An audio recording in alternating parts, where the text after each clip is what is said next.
welcome. Good afternoon. My name is Nathan Kwa. Welcome to Citi Sports' wrap of the AFCON qualifiers. It's been a very interesting last few days. Teams on the continent have been trying to book their places in the next AFCON tournament, which will be played in Cote d'Ivoire early January 2024. The Black Stars of Ghana, they were in action and they'll form a key part or a large part of what we'll be discussing between now and the next hour on this very special edition of our AFCON Daily Show, just looking at the qualifiers, especially the last days, to see who have made it to next year's AFCON as the competition comes into sharp focus. So you can send in your thoughts and comments on the WhatsApp number that will be on your screen. I also have my guest in the studio little later. We'll try and speak to my colleague Gabby Ofe, who is in Kumasi, to get an update on how Kumasi reacted to Ghana's 2-1 win. And then we'll have a general chat of the qualifiers and everything in between. We'll take a very quick break. When we come back, I'll introduce my guests and we'll get the show on the road. This is a special edition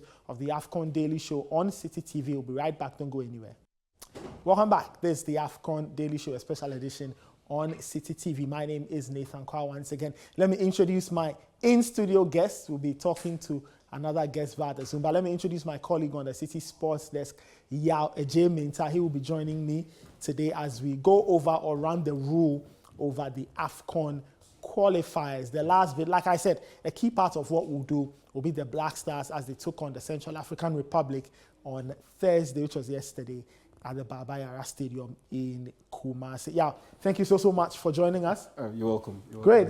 We all saw the Black Stars in action. We'll get to the main conversation, but just gather your thoughts. Let me put it that way. Sure, we'll get to the Black Stars. But all right, let's get into, like I said, the key part of what we are doing today. Let's get all the action from yesterday as the Black Stars beat the Central African Republic by 2-1. And then when we are done, we'll hear from Black Stars head coach Chris Hughton on what he made of the team's performance now that they have qualified to the next AFCON in Cote d'Ivoire in 2024.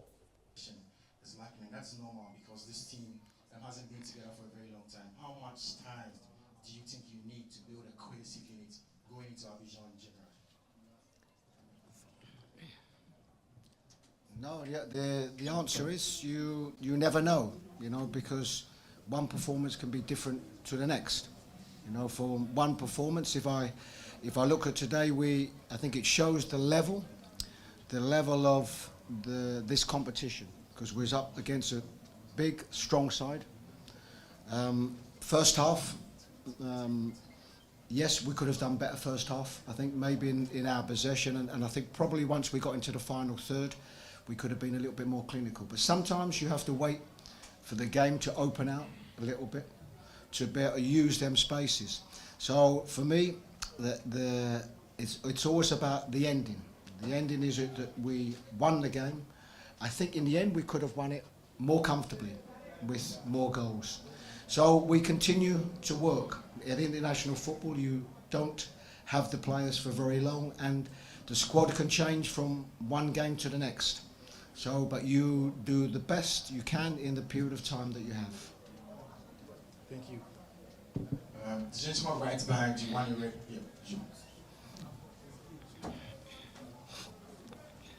Yeah, my name is Olefo from Ashton.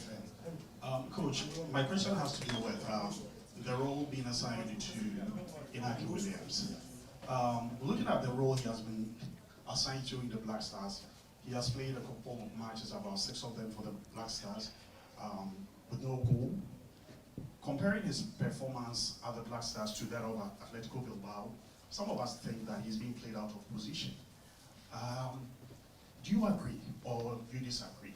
If yes, why? And if no, why? No, to be perfectly honest with you, it's not a question of agreeing or disagreeing. This is a player that plays in a top league, can play in the wide area, but predominantly Iñaki is a number 9. He's a centre forward. This is where he's played the large majority of his career. So for me, it's not a question. He's here because he wants to be here. He is a top player.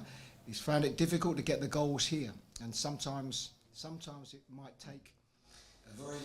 All right, so that's Black Stars head coach Chris Hughton. Before him, you saw the highlights of Ghana's victory over the Central African Republic. 2-1. Ghana went down first and then they responded and got the go-ahead goal late in that encounter. So let's get your initial thoughts on the performance in general. You were on match summary duty with Evans Ofochuma, so your thoughts on what you witnessed in the 90, 93, 95 minutes that played out in Kumasi? Nothing surprising. It's Chris ball, typical Chris ball, Chris Hughton ball. We defend. The attack isn't the best. It's choppy. It's not too eye-pleasing. It's not too eye-catching. The football in general, nothing great that you can rave about. But at the end of the day, most of the time, he tends to get the result, especially when you have a tournament-like style of football at hand. And that's what he does so well. He in a string of games, you have him put together consistent. His team put together consistent performances in terms of eye-catching football, expansive football. A game where you have his teams create a lot of chances. You just have it once in a while, and for the most part, it's just very tight, very conservative kind of football. And goals come in from set pieces and from defensive breakdown from the opposing teams, and from situations like the one that we had Antoine Semenyo take advantage of and play in Ernest Nyama to be able to tap in our Ghana's second goal, and we turned out to be the winner. And so for me, nothing too surprising. The performance wasn't the best, but at the end of the day, what do you expect from Chris Hughton's team? That's how his teams normally play out their games, and so for me, it wasn't too surprising. Okay. Would you, in a parallel universe, what would you want? The result, or the performance, or both? Oh, ideally, I would want both. Ideally, I would want both. Okay. But knowing who the manager is, he's not changing who he is and how he goes about his things. Okay.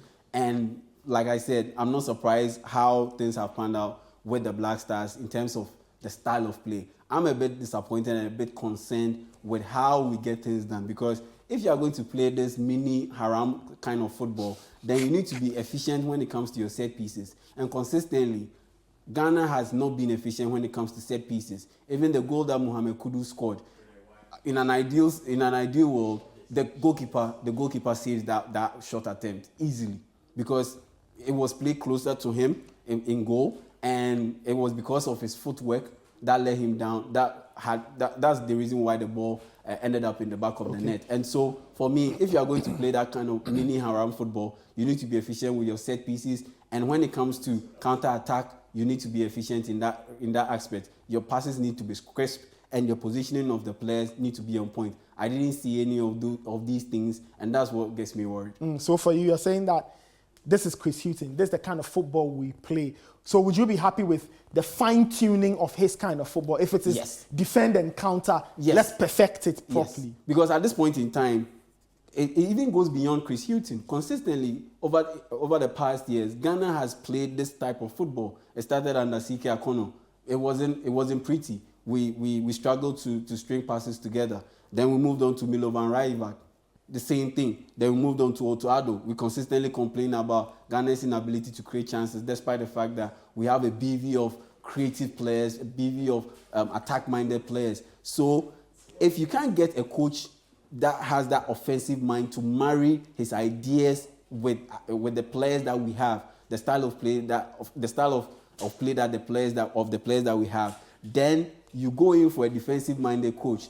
Then it's clear that you need to have a situation where his style is fine-tuned, and not a situation where we will always be wishing that, we can play more expansive football. Because at this rate, that is what we need to expect. Because over the past, 3-4 years, the level of appointment, or the kind of appointments of coaches that Ghana has had, means that we are not going to see that champagne football, agro football type of play from our Black Stars. So we should accept this type of style of play from the Black Stars. But for me, like I said earlier, what I have a problem with is that it hasn't been fine-tuned. Okay. It needs to be fine-tuned. The set pieces need to be better. The counter-attacking sequences, they need to be sharper. They need to be more crisp. Okay. And you look at the set pieces again, the choice of set piece takers. consistently, we've had Jordan Ayew do it. That is down to the coach. If I consistently see Jordan Ayew taking 10 free kicks and making 2 out of 8 on point, then you consistently allow him to take the free kicks, then it means there's something wrong. And I'm not looking at the player, I'll be looking at the coach, because you sit back and you see things more clearer than the players on the pitch. And you are the one who is the boss, and you need to take charge and tell 1 or 2 players to be more effective with their free kick attempts or set piece attempts.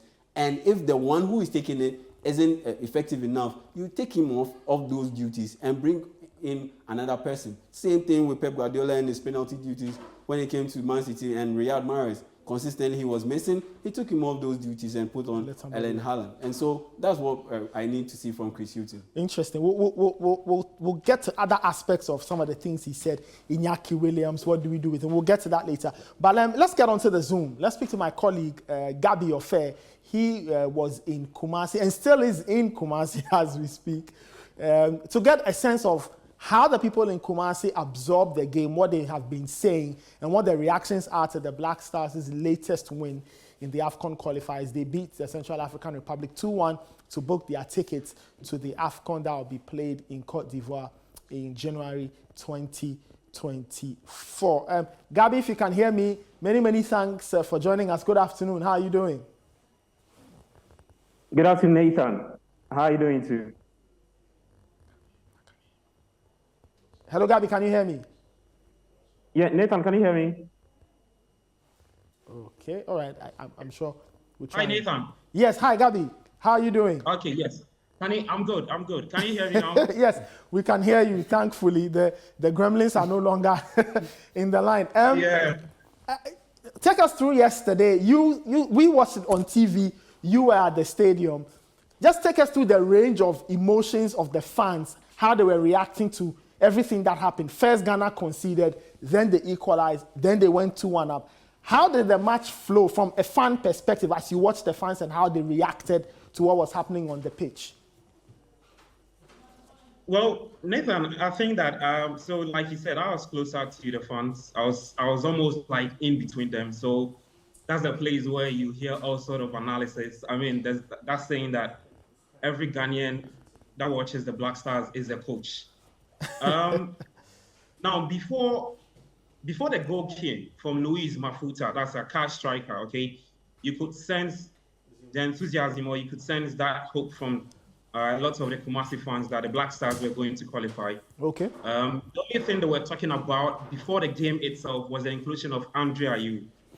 Why Chris Hughton decided to include him in the squad despite not playing football or despite being unattached for some months now. And when they saw the lineup and he was not part of the lineup, they were okay. Another concern they raised was why Baba Rahman was starting ahead of Gideon Mensah, because, I mean, Baba Rahman's last game for the Black Stars was the first game against Madagascar under Otuado. Ever since, he's not played the rest of the games up until yesterday's game against CAR. I mean, the fans were hoping that Gideon Mensah gets the nod ahead of Baba Rahman. And clearly, it showed in the first half that you could sense that he was, I mean, it felt like every touch he took wasn't pleasing in the eyes, or wasn't pleasing to the eyes of the fans. Because if they had their own way, if they were to be in Chris Hughton's shoes, they would have yanked him off and bring on Gideon Mensah. Because, I mean, just because of his recent performances with the Black Stars, and I mean, some other reasons. So, and another thing they talked about too was Kudus. Now, every time Kudus gets the ball, you just hear the roar. Now, Kudus, it means that either they are calling for a shoot or something magical from him. And clearly, it paid off with that free kick he took, getting the equalizer for the Black Stars. So, I mean, the Kumasi fans were very buoyant. I mean, they knew that the Black Stars were going to win. In as much as they didn't play really well in the first half, they thought that the goal they conceded was down to the lack of communication between Jiku and also Joseph Edu and also Lawrence Atizigi, and a lot better could have been done to prevent that goal. Then when the equalizer came in, they got settled a bit. And I think that equalizer from Mohamed Kudus came at a very crucial time because it was just some few minutes to the end of the first half, and then he put the ball at the back of the net. Yeah. All right. Post game, you've told us the emotions of the fans during the game. Post game, what were their reactions? What did they say? Were they happy with the results? Were they unhappy with the performance? What were the range, or what was the range of things they expressed? Performance versus results, and all of that. Well, Nathan, I tell you what, in as much as we've qualified to the AFCON in Cote d'Ivoire, I spoke to a lot of fans, and even those I did not speak to. So one thing that cut across for me was that they were not particularly impressed with the kind of football we exhibited yesterday against CAR, because they thought that Chris Hughton has come in, nothing has changed. I mean, a lot of people even told me that they've not really seen much difference from Citi Akono's time all the way to Milovan to that's Chris Hughton. They think that the football is too mundane, it's too boring. A lot of things must happen. We are too off when it comes to creativity.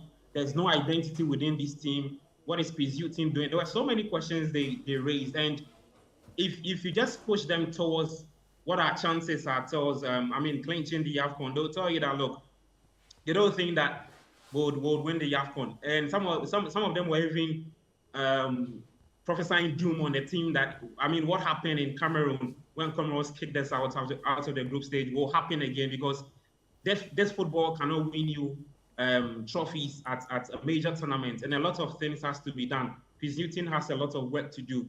So, the general consensus amongst them was that we won this game based on individual brilliance. You get it? So Mohamed Kudus and also Enesni Amak. And those were the brightest spark in the team, together with Antoine Semenyo. And those are the things that, if you look at our squad, we are unable to merge the quality we have to get a really competitive team. And top of it, or coupled with that, CAR's head coach, that's Raoul Savoy, also made a very damning assessment on the team that the Black Stars do have quality in the team, but CAR, his side, were the better team. From both ends, and they deserve to qualify. So it just sums up the work that Chris Hughton has to do to get his team playing a lot of good football. And then he also talked about Inaki Williams' goal, his drought of not scoring goals. 9 games ever since he switched allegiance to represent the Black Stars, and ever since it's not been the best of performances for him, and that's a major concern for the Kumasi fans. Gabby, let's just stay on that. I wanted to ask you something about what the Central African Republic coach said, referring to Ghana not doing well at the next AFCON, but maybe we can answer that as the second question. You've mentioned Iñaki Williams. What exactly did Chris Hughton say about Iñaki Williams and his performance? Did you get the sense that Chris Hughton understood the concerns, or do you get the sense that he still believes in Iñaki Williams and he knows that the player is important to his game plan in relation to the Black Stars? I think what I made of Chris Hughton's answer about Iñaki Williams is that he's still an integral part of the kind of football he wants to play, and so Ghanaians should just brace themselves for Inaki starting more games, because look, he thinks that it's just about time, or it's just a matter of time that Inaki will get on the score sheet. And then when that question was posed to him, he was really confident that strikers do go through this kind of run, and a lot of things are just playing around him. That is why he's gone on this dry run, and he was very optimistic that he'll break that goal scoring drought. But if you look at Inaki's performance for Athletic Bilbao, the games that he's scored for his club side, predominantly he's being played on the right wing.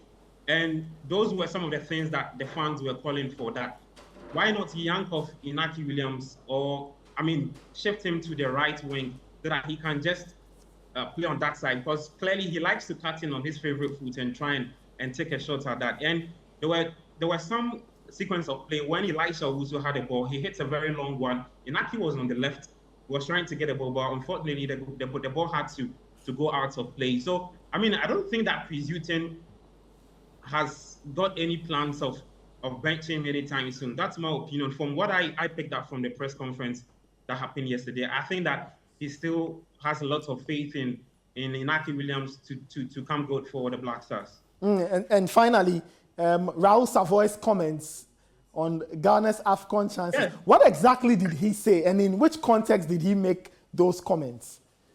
I mean, Nathan, look, Raul Savoy is a very interesting character. The pre-match and the post-match conference, he just left us with a lot of sound bites, and I just watched him like, where is this man coming from?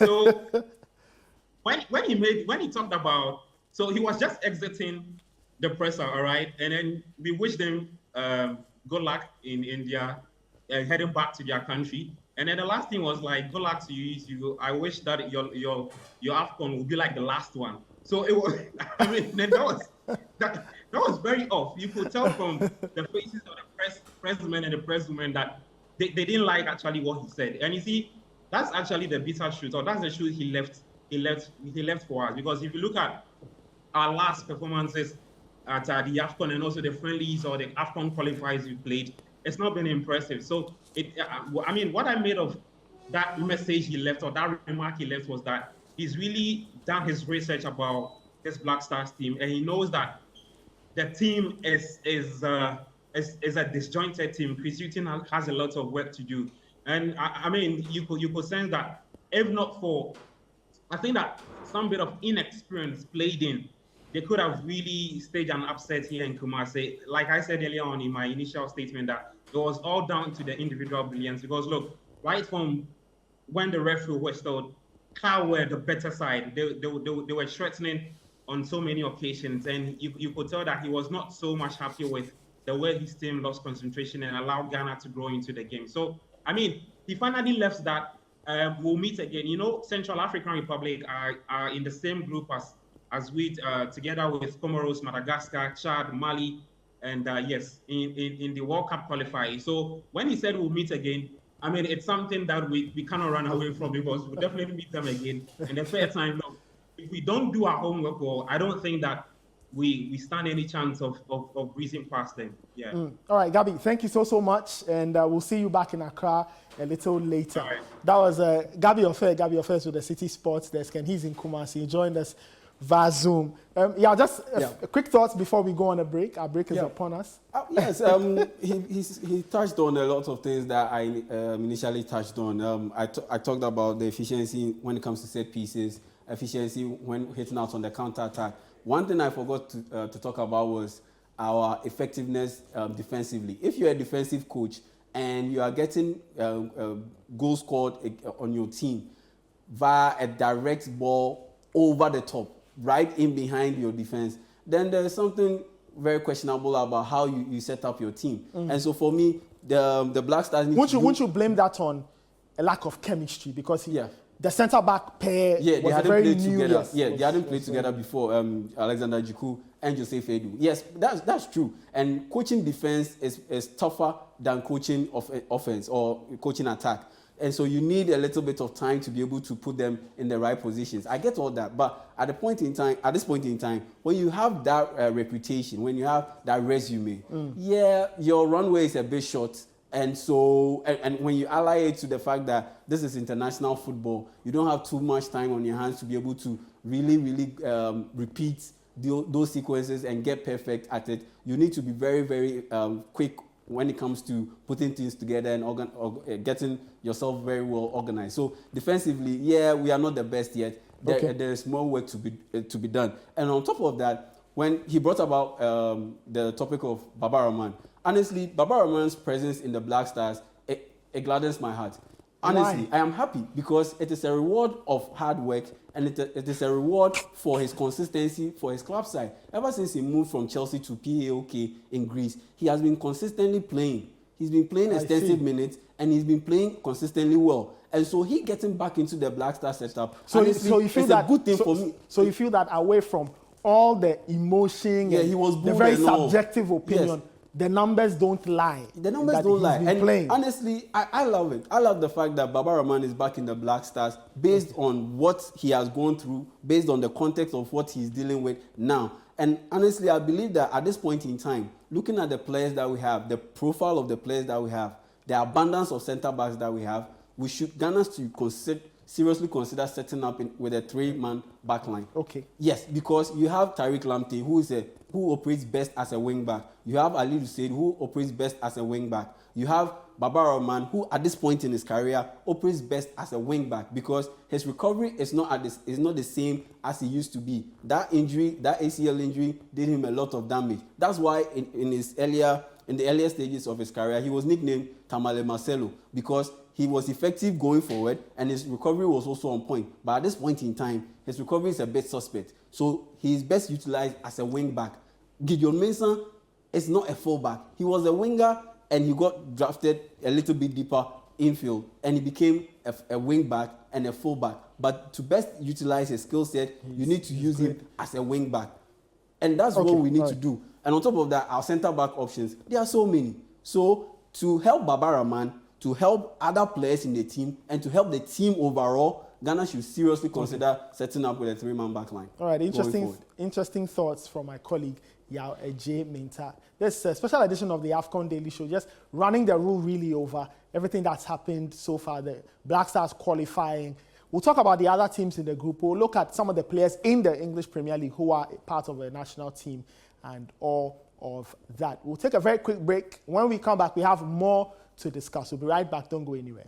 Welcome back. This is the AFCON Daily Show on Citi TV. My name is Nathan Kwao. J. Minta is my guest. And we are going over the performance of the Black Stars. They beat the Central African Republic to book their ticket to the AFCON. Now, for those who do not know, this stat will blow your mind. Now, since 2004, the Black Stars have made it to 10 straight AFCON tournaments. So the last time they didn't go to an AFCON was in 2004. 2004. They've gone for many years. Many years. So at least you can say that from 92 to 2002, they were there. And then in 2004, they didn't qualify. And after that, Ghana has qualified for every single AFCON ever since 2004. That's a very interesting stat for the stat buffs to chew on. And that's why before the game, Raul Savoy said, for Ghana, qualifying to the AFCON is just like going to a supermarket and just picking out some groceries. But for them, it's like the first time of meeting Jesus Christ because they have never qualified to the AFCON. Yeah. And that's a bit of a surprise that you have some very good players that have come from the Central African Republic and haven't been able to qualify to the AFCON. I think primarily because maybe in previous years, those players have chosen to feature for France. Yes. It's just now that you have a lot of them saying that, okay, we will play for the Central African Republic. So I get the sense, if they give it a few more attempts, I think ultimately they will qualify. I honestly believe that they dropped the bag. They let a big one go because in the penultimate game, they lost at home to Angola. Had they beaten Angola, this game would have virtually been an academic exercise, just like most of the games that will be played today in the AFCON qualifiers, because you have the likes of Egypt that have already qualified, the likes of Mali, the likes of Cape Verde also playing, and so it would have been an academic exercise. But honestly, they have some good players in there, and had they had just that little bit of extra quality, like Gabi said, they would have been able to beat Ghana and qualify to the AFCON. But for Iñaki Williams, I honestly believe that the more we have players who love to take fewer touches on the ball, the better for him. And also, you have to add in the luck factor. It's just like what Gonzalo Higuain said. Scoring goals is just like ketchup. You try, and you wouldn't be able to get it. But once it starts flowing, all of it comes out. And so, he needs that lucky break too. We'll see how Iñaki Williams fares. Let's have a look at some of the other teams. First off, Angola and Madagascar. Angola qualified with Ghana, but they had a very awkward game to play at home. Eventually, they went through. They drew goalless with Madagascar. And then we'll have a look at Equatorial Guinea. They are also in the AFCON. They drew 1-1 on the road with Libya. So let's enjoy those two games. And when we come back, we'll have a look at the teams that have made it so far, and then we'll pick up the rest of the show from there. Right, so Libya drawing 1-1 with Equatorial Guinea. And Madagascar, they drew on the road with Angola. So it looks like for Angola, ultimately they pulled through. Yes. They qualified second with Ghana. And but I'm sure they will be a little disappointed they couldn't finish with a win on final day. Yeah, they have their struggles going forward. They do have their struggles going forward. I mean, back in the day, scoring goals was pretty much something that was pretty much foreshadowed, if I can put it that way, because you knew it was either going to be Manucho or Gilberto. All of those two guys, it was just those two. No, actually Flavio. Yeah, Flavio. Gilberto was the defender. Yeah, it was those two guys who were their main scoring outlet. But ever since those two guys retired from international football, they haven't been able to replace them in those positions. And so they have difficulty scoring goals as well, just like Ghana. But at the end of the day, they managed to pull through. I think they got really, really lucky. And that important away win against Central African Republic, that was a turning point in their campaign. Honestly, that was a turning point in their campaign. And on the flip side, it also was a turning point in the campaign for Central African Republic. The team that ended up winning that particular game was bound to qualify with Ghana to the 2023 AFCON. And for me, Angola did just enough to be able to join Ghana to progress to the main competition. All right, we saw the other game, 1-1 between Libya and Equatorial Guinea. 2 goals from corners. How I wish Ghana would be scoring a lot. Yes, and so, for Equatorial Guinea, they've qualified. For Libya, because of all the troubles that they are going through, they haven't been able to string together consistent performances, despite the fact that some years back they did well at the CHAN. They weren't able to build on it, and unfortunately, because of the field issues. But for Equatorial Guinea, they've expanded their network, and they are bringing in players from far and near, bringing in all these guys who are of Equatorial Guinea descent, but were born in Spain, Portugal, in some cases France, and so they have quite a decent pool of players. And matching up against Libya, it was always going to be a situation where it was for Equatorial Guinea to lose, and they didn't end up losing, and they managed to gather enough points to be able to qualify to the 2023 AFCON. All right, let's have a look at the teams that have made it to the next AFCON in Cote d'Ivoire. But there are certain rounds of games to be played. Most of the teams have qualified really, but there are some games to be played. And if you look at that, so Nigeria are there, Guinea-Bissau, Ghana, Tanzania, Senegal, who are the defending champions, Burkina Faso, Egypt, Angola, Cote d'Ivoire, the host, Tunisia, Cape Verde, Guinea, Conakry, Algeria, Morocco, South Africa, and Equatorial Guinea, and I believe Zambia, Mali, and then there are a few more spots, 2 more spots to be filled. I watched the Algeria-Tanzania game yesterday, and it was just brilliant smash and grab work from Tanzania, because Uganda had won their game, and so Tanzania needed at least a draw to be able to secure qualification to the 2023 AFCON. And they managed to do so. They held Algeria to a goalless draw, and it was insane defending, level of defending, because at the end of the game, Algeria had possession of 85%, and Tanzania had just 15% of possession, and they managed to shut out Algeria, prevented the likes of Riyad Mahrez from getting in on the score sheet, and they managed to pull through, and that's very good work done from the Tanzanians. All right, very happy for them. Tanzania making it through. Let's have another look at the teams that have qualified. Like we said, 2 spots are still up for grabs, and those spots will be determined through this weekend. So we know that, like I said, there are 16 spots to be filled. 14 have been filled per the graphic we have. 2 more will be filled there. So you can tell a lot of the big boys, a lot of the big nations have made it. Some of the countries Ghana doesn't really want to see are here, but that's how it is. You want to win an AFCON, you have to go through the best. You have to go through some of these teams. Nigeria, Guinea-Bissau, Ghana, Tanzania, Senegal. Senegal are defending champions, so keep an eye out for them. Burkina Faso, Egypt, Angola. Cote d'Ivoire, who are the hosts, and the pressure will be on them to do well. Since winning in 2015, they haven't done too well in the AFCON, so the pressure will be on them. Tunisia, they too are expected to deliver. Cape Verde, Guinea, Algeria. Algeria had a horrible AFCON the last time around. They are hoping for a better turn. Morocco, after doing well in the last World Cup, now have more pressure piled on them, especially when you have some of their players playing for some of the biggest teams in world football. South Africa, they are hoping that this time things will work out well for them. They've managed to qualify at ease, because South Africa's history in the last few years in terms of qualifying is wait until last day, or they miss out on last day. They lose to Ghana in controversial circumstances. And all of that. Other countries, Equatorial Guinea, Zambia, and Mali. And Mali, you know, Ghana will be taking on Mali in the World Cup qualifiers. So we will see, we'll see them up close and personal. But I do have a sneaky feeling that Ghana will get a very interesting draw in the AFCON. I just get the sense we'll have teams we don't want.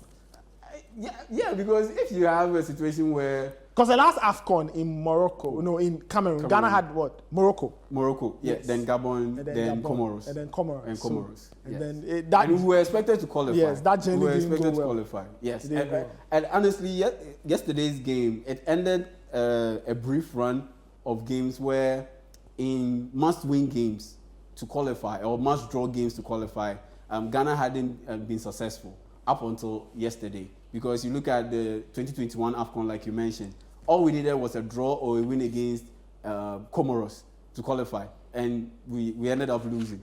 Then you look at the 2022 World Cup in Qatar, all we needed was a draw or a win against Uruguay, and we ended up losing that one.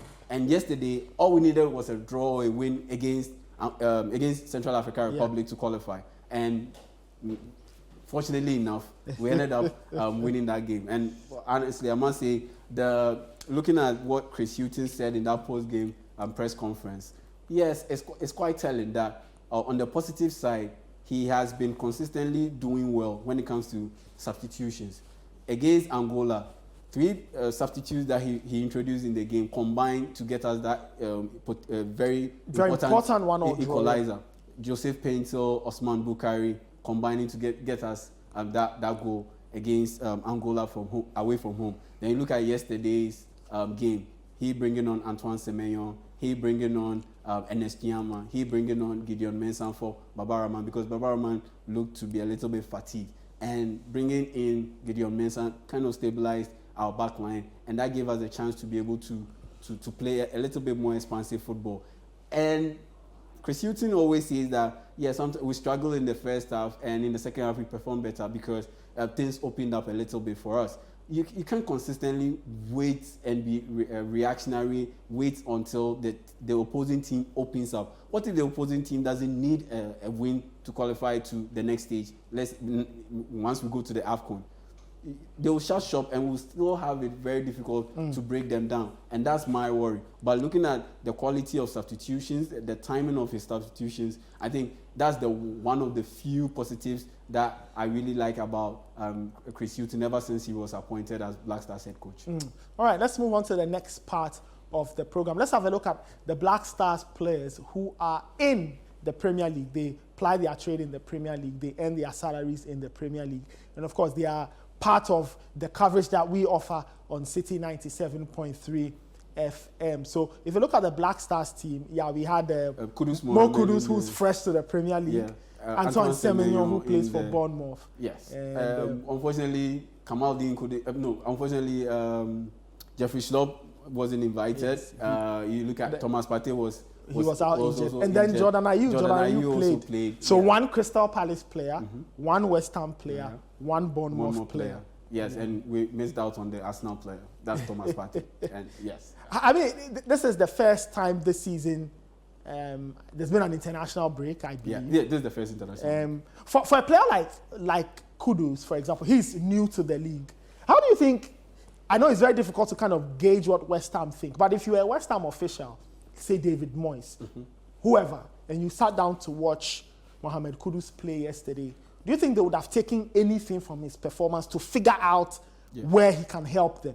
I think Mohamed Kudus is a blessing and a curse. He's so good that he can be played at so many positions. He's so versatile that he's effectively gets the job done. But the point is, if I am West Ham and I'm a top official, I know that the Kudus signing was the signing of the technical director. He loved what he saw from Mohamed Kudus. But there are reports that David Moyes is yet to really come around that Mohamed Kudus signing. But if I'm David Moyes and I sit back and I watch what Kudus did yesterday, I will be very comfortable having such a player in my team because for a guy who loves to play with a double pivot, and now he has Edson Alvarez to pair with Thomas Suchek.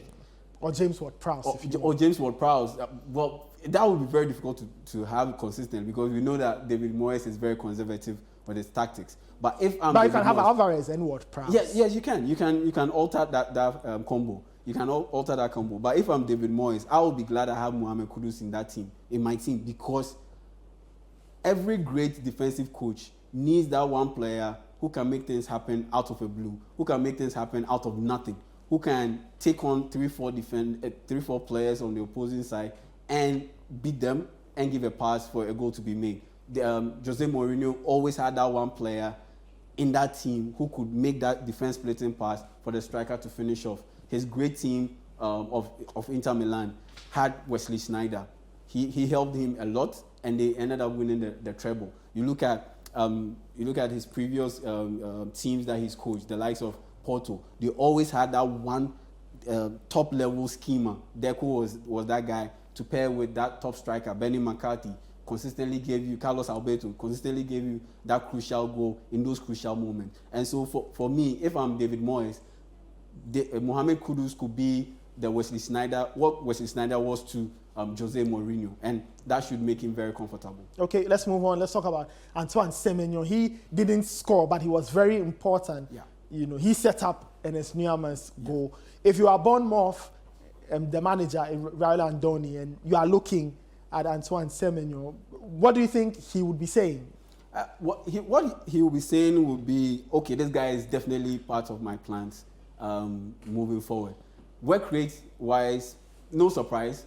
He working hard to be able to retrieve possession and get possession of the Central African Republic defender Yagao and square the pass. For me, it was the pass that should please Andoni Iraola, because he's one of those technical, after spending over a decade at Athletic Bilbao, he's one of those technical coaches who pay a lot of attention to the fundamentals. And you look at where Enes Nyama was, and the fact that Antoine Semenyo could anticipate Enes Nyama's run, and he played the ball with enough touch and enough velocity to find him right in between the last defender and the goalkeeper, knowing very well that Enes Nyama would ghost in behind the defender and to be able to finish off that chance. That's where I know that definitely, if I'm Iraola, this guy is ready to play for my team, because Iraola's teams, they always work hard, they are very energetic, They press really high,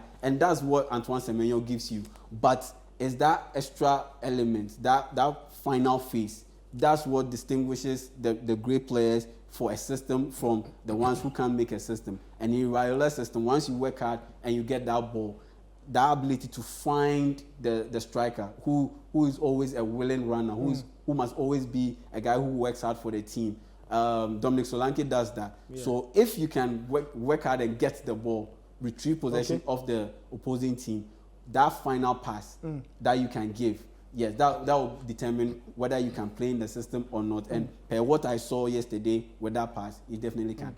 Well, Semenyo has already one goal to his name scored at Anfield. So I'm sure he's making strong arguments to get more minutes at Bournemouth. Let's wrap it up with Jordan Ayew. He was captain yesterday. Yeah. Some of his decisions on the ball didn't really help, especially with the set pieces. But I thought he called for the ball. He wanted the ball. He took the ball. He was trying to weave and all of that. It's quite a sharp contrast to what he does at Palace, where he's almost asked to work up and down the right-hand side, create if he must, but he works hard for them. Yes, with Crystal Palace, Jordan Ayew is comfortable. That's the same precise words he used when receiving his Player of the Month award in August from Crystal Palace. And because he believes that the Roy Hodgson and his technical staff put him in positions where he's comfortable and he's able to create on his own. And for me, I look at it, and in Ghana, looking at the caliber of players that he plays with, I think they're a bit more different, because Eberechi Eze is very direct with the way he plays, although he dribbles a lot, but he's very direct with his dribbling. Unlike Kudus, who tends to go a bit sideways with his dribbling. And you look at the fact that you have Odson Edward in there. Mateta is big, he's huge, and he's a big target that you can really pinpoint and direct across at. But Ghana, we don't have such a profile of a striker. And so with Jordan, I think he has built, or he has crafted, a role for himself in the Black Stars. Once the goals dried up, he had to fall on his work rate and his ability to work hard for the team, defend for the team. That's what got him consistent minutes. But at Crystal Palace, he's able to do a little bit of everything. With Ghana, I think he's a bit restricted with what he can do. And what he does best for Ghana is to relieve pressure consistently. Where when Ghana is under pressure, Jordan calls for the ball. He's able to hold off the one or two defenders. They foul him. Ghana gets a free kick or a set piece. Then the pressure dies down a little bit. And that's needed in the sense that this is a very young team for the most part.